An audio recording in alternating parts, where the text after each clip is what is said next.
Hey, what's up you guys? Welcome back. So I noticed I had this spare battery laying around. It was actually like right there on the floor, and I actually use it for my kayak, but I have a boat now, so I don't really have use for it. And I did a test with the battery and the cooler, and it looks like it's working. So I figured, hey, I might have a dual battery setup here. It's kind of not a full dual battery, but it's kind of the start. And I think what I'll do is I'll probably just run the fridge off of this, see how long it can go for. You know, my hope is a couple days, maybe, we'll see. And maybe I'll add a solar system to it down the road, so that way I can get a little bit more juice out of it. And then worst case, I can just plug it into the outlet that I made if I need backup battery. So maybe down the road I'll put an isolator kit in and charge the battery, but we'll see. And yeah, it should be a pretty simple install. So I already got some of these guys here. I got the screws for it, and I've got a strap. This thing actually comes with a strap, but it feels kind of old and worn. I'll see if I can use it. If not, I'll just use this. I know this will work. And I plan on mounting it to the back here, and hopefully it'll work fine. My one concern right now is the fitment. I think it's gonna hit that back seat, but we'll see. And this will kind of be my cheap solution until I can get something a little bit more, less maintenance, because I am gonna have to charge this thing pretty often unless I get some kind of charging system with the vehicle. I thought about buying a Jackery. You know, Jackery is like $500 and it's only like 24 amp hours. I think the battery I have in here is I want to say it's 50 amp hours, but I'm not quite sure at the moment. Let's just pull it out and see. So this is the battery I have inside. Looks like it's 35 amp hours. So they say the usable amperage is only about half of that, so it's about 18 amp hours or so. And I plan on draining it all the way, which I don't really care, because like I said, it's just a battery that's been sitting there on the ground. And I built this box, or put all this cardboard in here and stuff to make it fit so it doesn't move around. Once upon a time I did have a deep cycle battery, and I gave it away to someone thinking I didn't need it. But I'm gonna see how this one goes before I invest any more money into anything. So if this works out for me, then cool. If not, well, like I said, I can always add a solar panel down the road, or just get a Jackery and pay $500, which is kind of ridiculous. Alright guys, so if you recall, I already have one back here for the back of the cooler, so I'm going to plan on using the same one for one side. And then for the other side, so I need to mount this pretty close like that and hope that nothing gets in the way. So let me see here. So notice that these terminals are hitting, and I'm gonna do a test fit really quick like that and see how it looks. So let me close it and make sure everything fits nicely.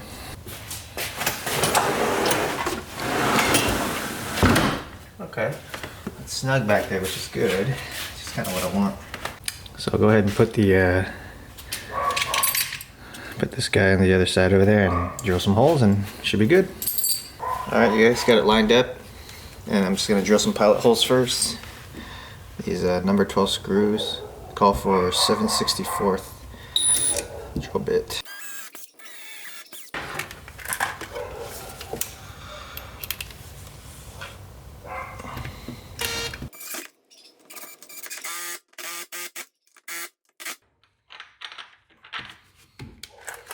Alright, that should be it. Alright, let's go ahead and test fit the battery, make sure everything's good.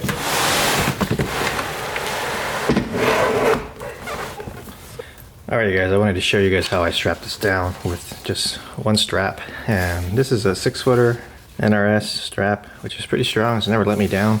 So what you want to do is, let me go to the other side and show you. It's kind of like strapping a kayak on your roof.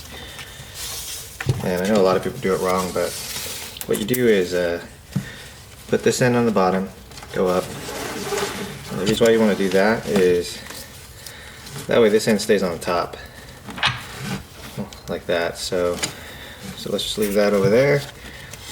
And then this box already has like a little ridge right here, which is kind of nice. Now again, you can probably use this strap, but I don't really trust it. It feels like it's gonna break if you put a lot of stress on it. So like off-roading, for example, you probably might break it. So you go to the other side, and I know you can't see the other side, so let me move this box out of the way a little bit. There we go. So, and then you want to go under again, up over, keeping everything straight, like that. And then I put the box back,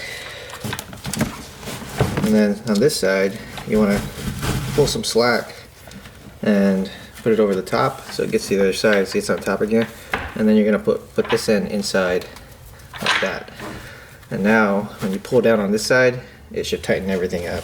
So let me you want to position the buckle in a good spot. And I like to put it over here somewhere on top, so that way you can when you tighten it, it doesn't hit the bottom.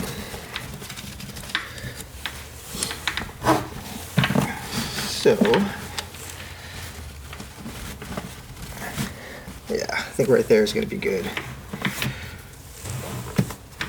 And then just pull down really hard, and you'll see here, it's not going anywhere. And that's it.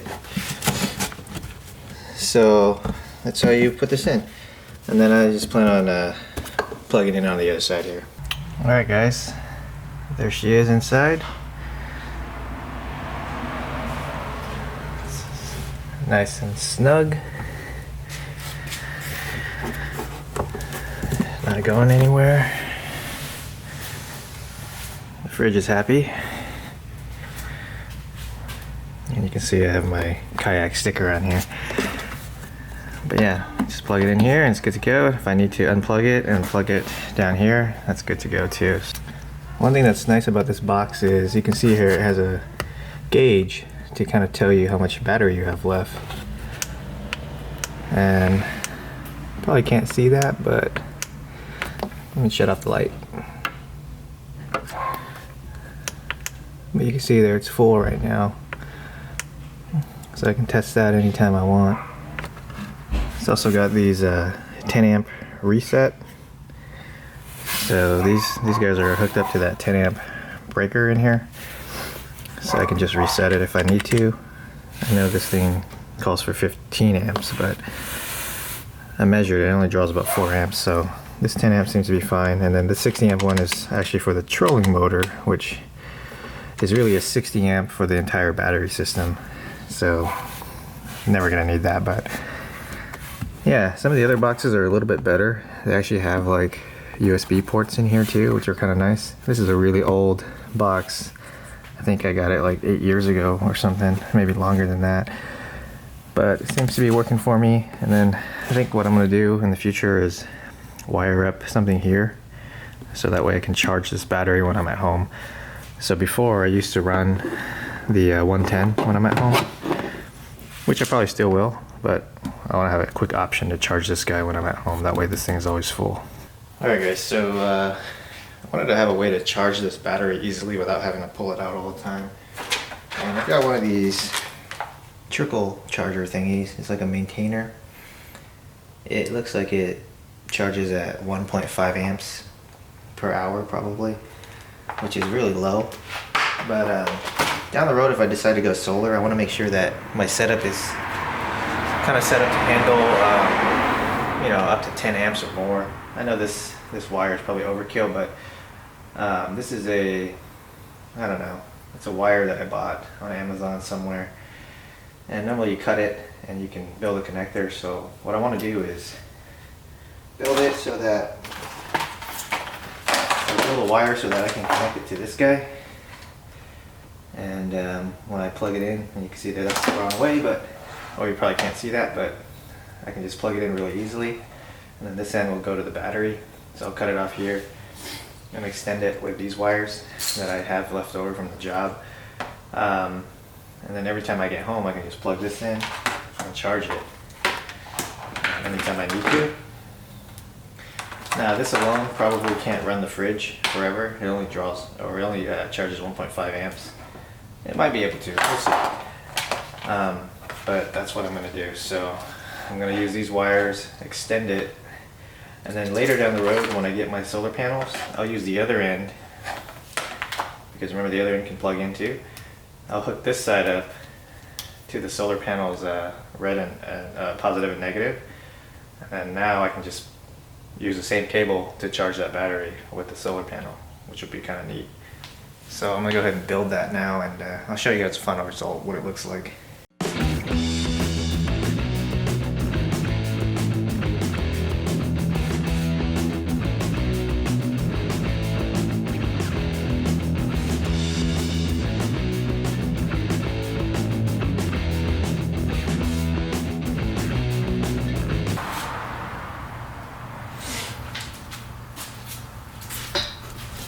Alright guys, got the cable made, and I'm just going to hook it up now with the wing nuts that it came with. So, pretty easy.